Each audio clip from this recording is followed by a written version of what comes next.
大家睇下呢張圖，又係有人叫安華落台，又講咩確保司法獨立，唔為私利侵蝕，聽落好正義喎。但其實係咪好諷刺？呢啲喊嘅人本身咪就係權力遊戲入面嘅玩家。所謂司法獨立，如果個制度真係獨立，點解換咗一個又一個首相，都係不斷有人想推翻？點解首相個位置永遠有咁多人爭？就係因為呢個制度本質上係權力同利益嘅分贓台，坐上去嘅人就有資源、有權力、有機會合理化自己嘅利益。所以大家成日見到，今日你叫人落台，聽日又有人叫你落台，賊喊捉賊。其實佢哋心裏面清楚到爆，問題唔係個人，係制度本身。資本主義同佢衍生嘅政治制度，永遠係服務少數人嘅權力同金錢，永遠都唔可能真真正正為大多數人服務。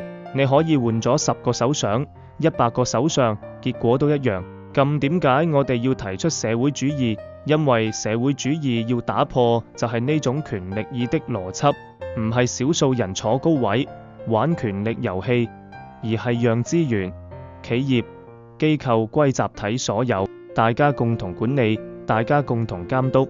到時首相個位置再唔係一張充滿利益誘惑嘅寶座，而係單純一個協調者嘅角色。真正嘅司法獨立唔係靠某個人講幾句，而係靠制度設計本身消除權錢交易，咁樣社會先至公平。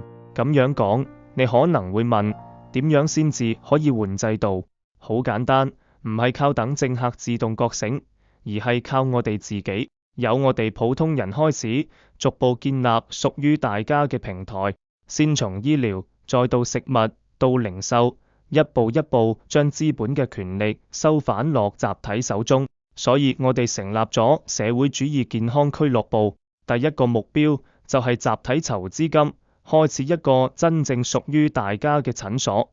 呢個唔係空想，而係實實在在嘅第一步。我哋需要3000個覺醒嘅人一齊成為會員，一齊將第一間診所建立起來。早加入，你就係開創者，你有資格參與制度設計；遲加入，你只能做跟隨者。制度想改變，就要靠你，而唔係靠政客。